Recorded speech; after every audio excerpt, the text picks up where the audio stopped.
میں کوئی پرانا واقعہ آپ کے سامنے نہیں رکھنا چاہتا، ابھی 2 دن پہلے کا ایک واقعہ رکھوں۔ میرے والد صاحب پر اسی محلے کے ایک شرپسند کا ایک شرپسند کی تصویر بھیجی جاتی ہے۔ تصویر میں بنا ہوا ہے کتا، کتے کے اوپر لکھا ہوا ہے، کتے کے تصویر کے اوپر لکھا ہوا ہے، کوئی کیوں پوچھے تیری بات رضا، کوئی کیوں پوچھے تیری بات رضا، تجھ سے کتے 1000 پھرتے ہیں۔ ذرا زور سے بولو معاذ اللہ۔ تمہیں کالی گھٹا کا بھی نہیں پہچاننا آیا؟ نشیمن سے دھواں اڑتا ہے تم کہتے ہو بادل ہے۔ یہ اعلیٰ حضرت سرکار کی صریح توہین ہے۔ اعلیٰ حضرت نے سرکار کی بارگاہ میں اپنی عجز و انکساری پیش کرتے ہوئے، اپنی غلامی پیش کرتے ہوئے بارگاہ مصطفیٰ میں عرض کیا تھا، سرکار سے عرض کیا تھا، سرکار میں آپ کے رخ زیبا کو دیکھنا چاہتا ہوں، سرکار میں آپ کے رخ زیبا کو دیکھنا چاہتا ہوں۔ بڑا طویل واقعہ ہے، بتانا کیا ہے وہ سنیں۔ اعلیٰ حضرت سرکار اپنی ظاہری نگاہوں سے سرکار کے رخ زیبا کو دیکھنا چاہتے تھے، اس لیے کہ اعلیٰ حضرت سرکار کا یہ عقیدہ ہے وہ ان کا نبی ہوگا جو مر کر مٹی میں مل گیا ہوگا۔ اعلیٰ حضرت نے یا اعلیٰ حضرت کے غلاموں نے جن کا کلمہ پڑھا ہے وہ ڈنکے کی چوٹ پر قسمیں کھا کھا کے کہتے ہیں تو زندہ ہے واللہ، تو زندہ ہے واللہ، میری چشم عالم سے چھپ جانے والے۔ تو اعلیٰ حضرت نے مصطفیٰ جان رحمت کی بارگاہ میں اپنے دوسرے حج کے موقع پر عرض کیا، جب مصطفیٰ جان رحمت کی بارگاہ ہے اور بریلی کا امام ہے، صرف 2 ہیں، یہ انعام ملا تھا شریف مکہ کی طرف سے، جب آپ نے وہاں پر وہابیوں کو دندان شکن جواب دیا تھا اور علم مصطفیٰ، علم غیب مصطفیٰ کو ثابت کیا تھا اور الدولت المکیہ بالمادۃ الغیبیہ لکھی تھی، اور شریف مکہ نے جب اس کو پڑھا تھا علماء کی موجودگی میں تو اس نے کہا تھا، اس وقت کے گورنر مکہ نے کہا تھا،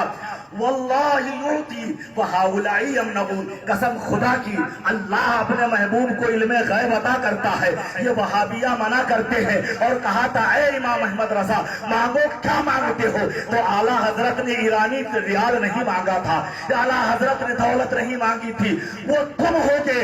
دنیا، وہ دنیا دار لوگ ہوں گے جو دنیا کے لیے اپنے ایمان کا سودا کیا کرتے ہیں۔ مصطفیٰ جان رحمت کی بارگاہ کا یہ عاشق جب بات آتی ہے ملنے کی تو کہتا ہے مجھے صرف سرکار کے روضہ مبارکہ میں تنہائی دے دی جائے، ایک رات ایسی دی جائے جب مصطفیٰ جان رحمت کا گنبد شریف ہو، ان کا مزار مقدس ہو اور یہ ان کا غلام ہو، تیسرا کوئی نہ ہو۔ اللہ اکبر۔ شریف مکہ گورنر مکہ نے اجازت دے دی، حرم شریف خالی کرا دیا گیا، گنبد خضرا میں پہنچ جاتے ہیں میرے امام سیدی سرکار اعلیٰ حضرت۔ اب اعلیٰ حضرت عرض کرتے جا رہے ہیں، اعلیٰ حضرت عرض کرتے جا رہے ہیں، اعلیٰ حضرت عرض کرتے جا رہے ہیں، سرکار میں آپ کو ظاہری آنکھوں سے دیکھنا چاہتا ہوں، اس لیے کہ اعلیٰ حضرت کا عقیدہ تھا تو زندہ ہے واللہ، تو زندہ ہے واللہ، میری چشم عالم سے چھپ جانے والے۔ پیشہ شبہ ان کا عقیدہ تھا کہ میرا نبی مالک و مختار ہے، میرا نبی صاحب اختیار ہے، اگر وہ چاہے کرم فرمائے تو اب وہ رخ زیبا کی زیارت کرا سکتے ہیں، میرے مقدر کو جگمگا سکتے ہیں، میری پیشانی کو جگمگا سکتے ہیں، میرے مقدر کو اوج سریا تک پہنچا سکتے ہیں۔ عرض کرتے جا رہے ہیں لیکن عشق کا امتحان لیا جا رہا ہے، عشق کا امتحان لیا جا رہا ہے، اعلیٰ حضرت کا عریضہ مکمل نہیں ہو رہا ہے، تو آپ نے کہا تھا، اس وقت کہا تھا، کوئی کیوں پوچھے تیری بات رضا، کوئی کیوں پوچھے تیری بات رضا، کوئی کیوں پوچھے تیری بات رضا، کوئی کیوں پوچھے تیری بات رضا، تجھ سے کتے 1000 پھرتے ہیں، یا رسول اللہ آپ اعلیٰ حضرت کی کیوں سنو گے، یا رسول اللہ آپ احمد رضا کی کیوں سنو گے؟ اس طرح تو بہت سے آپ کے غلام پھر رہے ہیں، بہت سے لوگ پھر رہے ہیں۔ پھر سرکار کا دریائے کرم جوش میں آتا ہے، سینہ پسینہ علماء نے اس روایت کو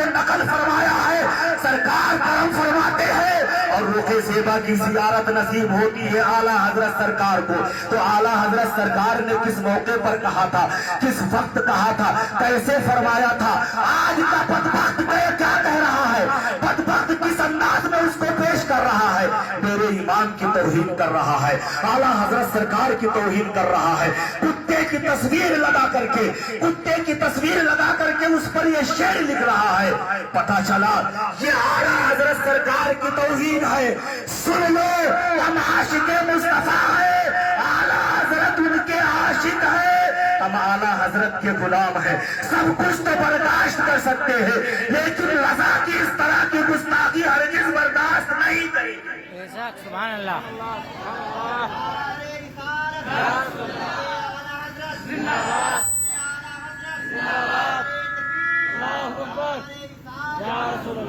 اس لیے اگر عزیزم مولانا ارمان رضا سلمہ نے کہا کہ اب ہمارے گلے میں ایسے ایسے کتے پھر رہے ہیں، تو سن لو، ابتدا تم نے کیا تھا،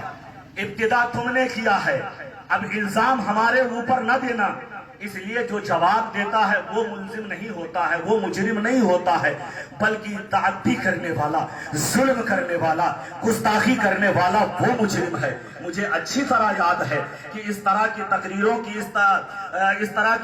کی اس وقت ضرورت نہیں ہے، ملکی حالات تقاضا کر رہے ہیں کہ اس طرح کے پروگرام نہ ہوں، اس طرح کی تقریریں نہ ہوں، کسی کو مارنا نشانہ نہ بنایا جائے، لیکن دل کے ففولے چل اٹھے سینے کے داغ سے، اس گھر کو آگ لگ گئی گھر کے چراغ سے۔ اگر تم نے صحابہ اکرام کی بارگاہ میں گستاخیاں نہ کی ہوتی، تم نے اعلیٰ حضرت سرکار کی بارگاہ میں گستاخیاں نہ کی ہوتی، تو یہ نوجوان جیالے سنی مسلمان علامہ عبد الرحمان کو نہ بلاتے، بلکہ کسی ایک عالم کو بلا کر کے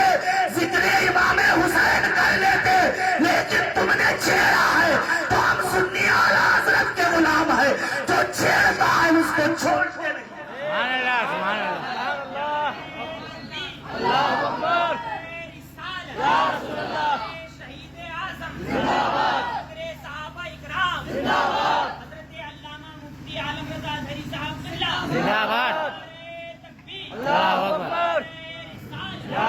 دل کے کان سے سنیو سنو، اور ان سے بھی کہوں گا کہ تم بھی غور سے سنو، ہوش کے ناخون لو، کہاں جا رہے ہو، کس کی بارگاہ میں تم گستاخی کر رہے ہو؟ کیا بھول گئے حدیث قدسی؟ اللہ نے فرمایا ہے من عادی لی ولیا فقد آذنتہ بالحرب، کہ جس نے میرے کسی ولی سے دشمنی کی میں اس سے اعلان جنگ کرتا ہوں۔ تو تیار رہو، اگر تم کسی صحابی کے شان میں گستاخی کرتے ہو، حضرت ابوبکر صدیق کے شان میں گستاخی کرتے ہو، عمر فاروق اعظم کی بارگاہ میں گستاخی کرتے ہو، عثمان غنی یا سیدہ طیبہ طاہرہ عابدہ زاہدہ ام المومنین حضرت عائشہ صدیقہ رضی اللہ تعالی عنہا کی بارگاہ میں گستاخی کرتے ہو، یا امیر المومنین حضرت امیر معاویہ رضی اللہ تعالی عنہ کی بارگاہ میں گستاخی کرتے ہو، تو سنو یہ سب اللہ کے ولی ہیں۔ اگر اعلیٰ حضرت کی بارگاہ میں گستاخی کرتے ہو تو سن لو وہ بھی اللہ کے ولی ہیں، اور اللہ نے فرمایا ہے من عادی لی ولیا فقد آذنتہ بالحرب، جس نے میرے کسی ایک ولی سے دشمنی کی، عداوت کی، بغض و کینہ رکھا، میں اس سے اعلان جنگ کرتا ہوں۔ جب اللہ اعلیٰ تم سے جنگ کرے گا تو بھاگ کر کے کہاں جاؤ گے؟ یہ اس کی کشادہ زمین تمہارے اوپر تنگ ہو جائے گی۔ اور سنو، اعلیٰ حضرت سرکار عظیم البرکت کی ذات وہ ذات ہے کہ بڑے بڑے علماء نے، علامہ محمد میاں شرف پوری رحمت اللہ تعالی علیہ ہیں، اپنے وقت کے جلیل القدر ولی ہیں، انہوں نے خواب دیکھا، ان کا مقدر بیدار ہوا، حضور غوث پاک رضی اللہ تعالی عنہ ان کے جو ہے خواب میں تشریف لائے، انہوں نے عرض کیا آقا آپ بتائیے اس وقت آپ کا ہندوستان میں نائب کون ہے؟ حضور غوث پاک سے علامہ محمد میاں شرف پوری رحمت اللہ تعالی علیہ پوچھتے ہیں ہندوستان میں آپ کا نائب کون ہے؟ تو حضور غوث پاک فرماتے ہیں بریلی کے مولانا احمد رضا اس وقت میرے نائب ہے۔ سن لو، تم جس کی بارگاہ میں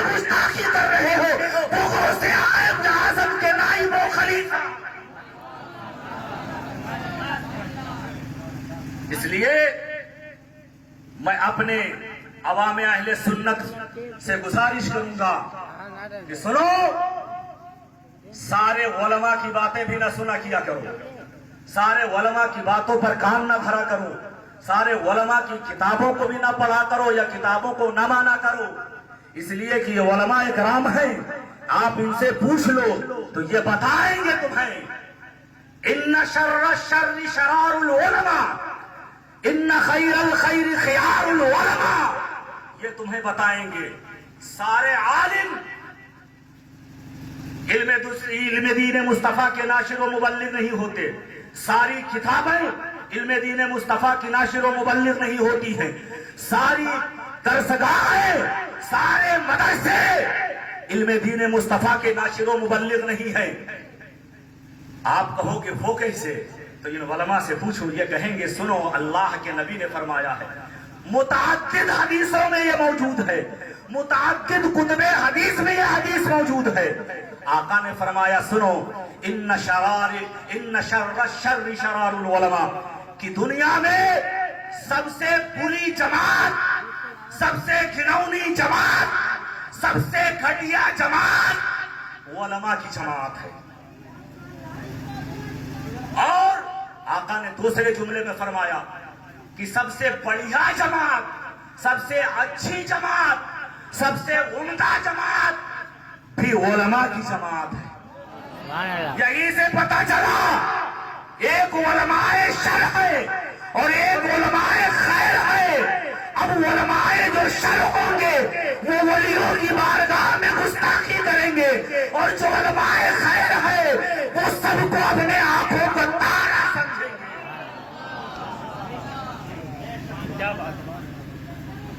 اور سن لو، دو چار جملوں میں سن لو، میں نے کہا سارے عالم صحیح طریقے سے علم دین مصطفیٰ کے ناشر و مبلغ نہیں ہوتے، علم دین مصطفیٰ صحیح طریقے سے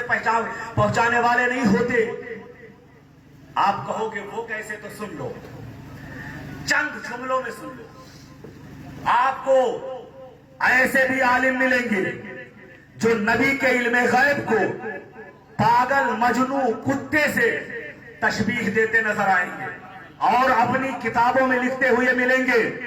کہ جیسا علم غیب نبی کو ہے، ایسا علم غیب تو زید و عمر، بلکہ ہر سبی و مجنو، بلکہ تمام چوپائے کو بہائم کو حاصل ہے، معاذ اللہ۔ ایک طرف یہ عالم ہے اور دوسری طرف ایک عالم وہ بھی ہے۔ ایک آواز آپ کو یہ بھی ملے گی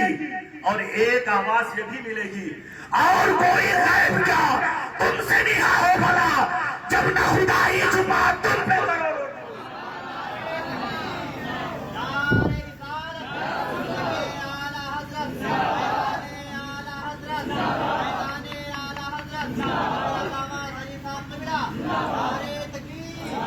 ایک آواز دینے والا آپ کو آواز دے گا، وہ آواز دے کر کے کہے گا جس کا نام محمد یا علی ہے وہ کسی چیز کا مالک و مختار نہیں۔ تو دوسری طرف سے تمہیں یہ بھی آواز ملے گی، میں تو مالک ہی کہوں گا کہ وہ مالک کے حبیب، یعنی محبوب و محب میں نہیں میرا تیرا۔ ایک آواز دینے والا تمہیں آواز دے گا کہ نبی مر کر مٹی میں مل گئے، تو دوسری طرف سے ایک عالم اٹھ کر کے کھڑا ہوگا اور یہ پیغام دے گا، قسم کھا کے کہے گا تو زندہ ہے واللہ، تو زندہ ہے واللہ، میری چشم عالم سے چھپ جائے۔ ایک عالم آپ کو ایسا بھی ملے گا جو کہے گا نبی کی میلاد منانا کنہیانے کی طرح ہے، تو دوسری عالم اٹھ کر کے کھڑا ہوتا ہے، وہ اعلان کرتا ہے غیظ میں جل جائے بے دینوں کا دل، غیظ میں جل جائے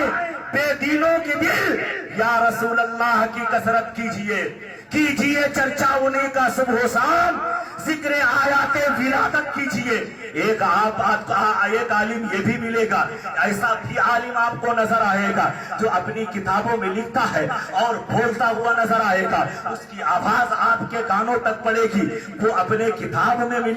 لکھتا ہے، وہ اپنی کتاب میں پھکتا ہے، کہتا ہے کہ نبی ہمارے بڑے بھائی کی طرح ہیں، ان کی تعظیم بڑے بھائی کی طرح کرو، تو وہیں دوسری طرف سے ایک آواز آئے گی، وہیں دوسری طرف سے ایک پکارنے والا، متنبہ کرنے والا، آپ کے ایمان و عقیدے کی حفاظت کرنے والا حفاظت کرتا ہوا یوں عرض گزار ہوگا، سب سے اعلیٰ وہ اولا ہمارا نبی، سب سے بالا وہ اعلیٰ ہمارا نبی، سارے اچھوں میں اچھا سمجھیے جسے، ہے اس اچھے سے اچھا ہمارا نبی، خلق سے اولیاء، اولیاء سے رسول، اور رسولوں میں اعلیٰ ہمارا نبی، کون دیتا ہے دینے کو منہ چاہیے، دینے والا ہے سچا ہمارا نبی۔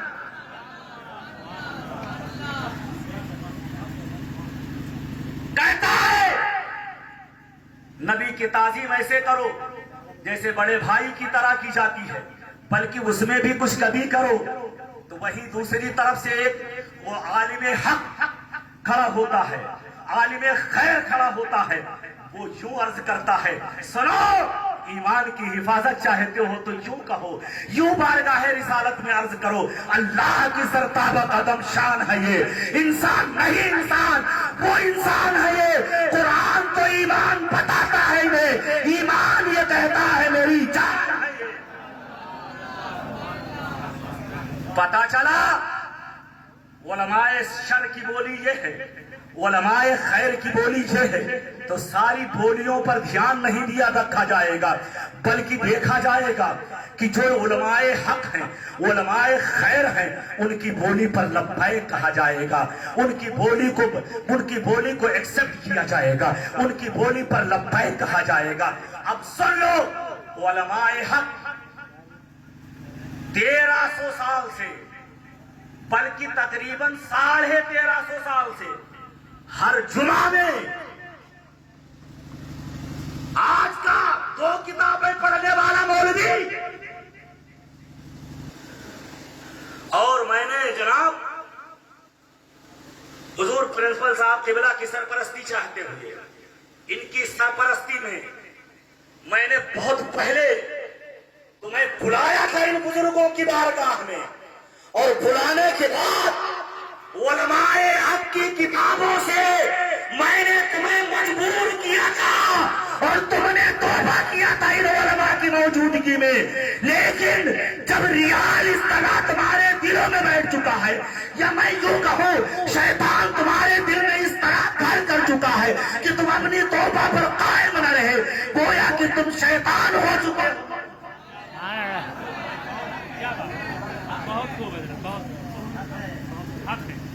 50 عوام اہل سنت گواہ ہیں،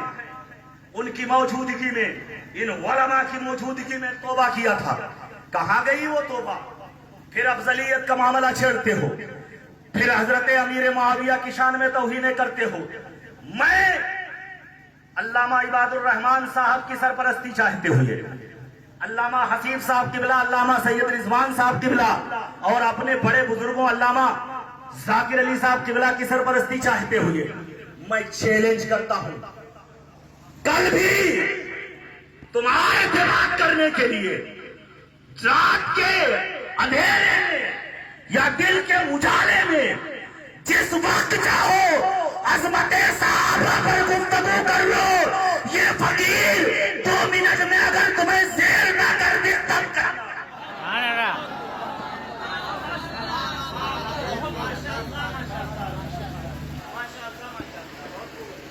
سنو، ہوا میں گفتگو نہیں کرتے۔ علامہ حسیب صاحب قبلہ ہیں، آپ ان سے پوچھو تو یہ بتائیں گے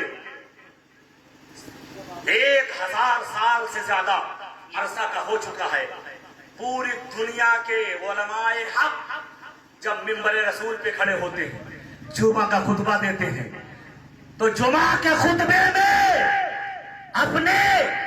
علم حق کا اظہار کرتے ہیں، اور زمانے سے یہ بتاتے ہیں، سن لو، ان افضل البشر بعد الانبیاء بالتحقیق ابو بکر الصدیق۔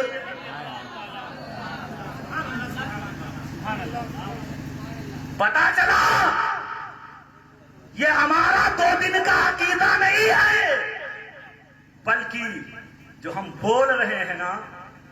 یہ ہمارا بہت پرانا عقیدہ ہے، اور ہم چھپ کے نہیں بولتے، منبر رسول پر نماز خطبہ جیسی اہم عبادت میں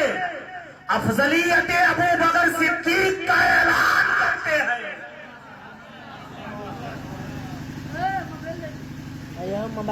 تو سنو، میں عرض کر رہا تھا کہ علماء حق بھی ہوتے ہیں اور علماء سو بھی ہوتے ہیں، علماء شر بھی ہوتے ہیں، علماء خیر ہوتے ہیں.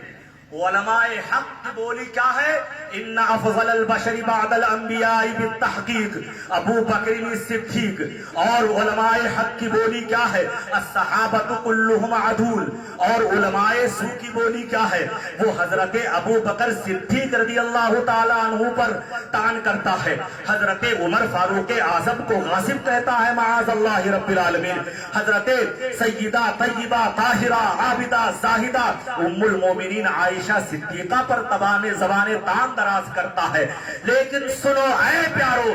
دو ٹوک جملوں میں آپ سے عرض کرنا چاہتا ہوں، میرے رضا کا ایک شعر لے کر کے جاؤ اور سنیوں میں عرض کر دوں کہ سنو،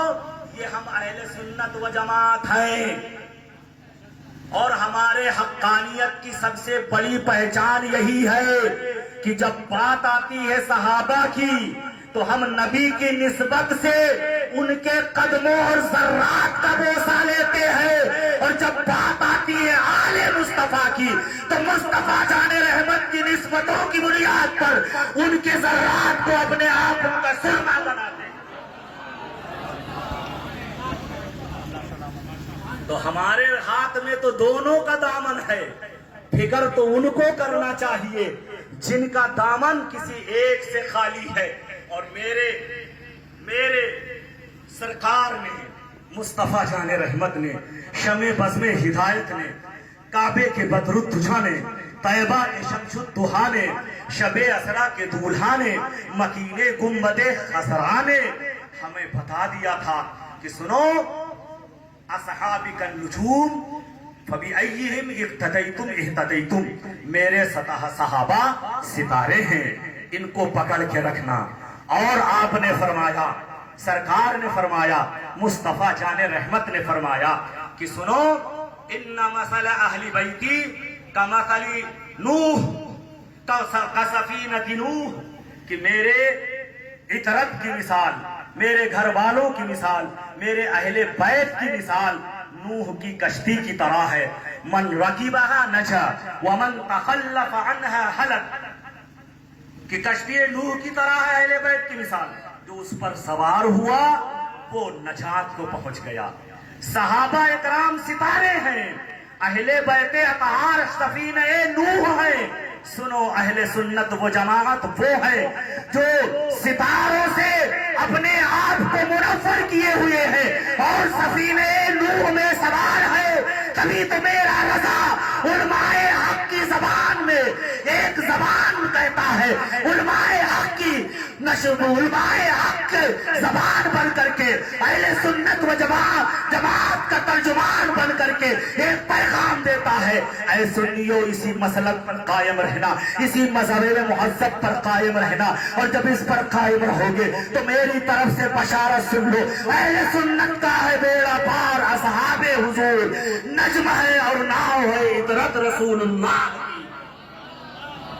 اب آئیے، یہ چند نمونے تھے آنے والے تقریر کی،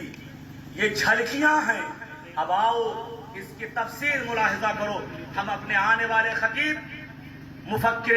ملت حضرت علامہ بالفضل مولانا حضرت علامہ مفتی عبد الرحمن صاحب قبلہ مد ظلہ العالی کا زوردار نعرے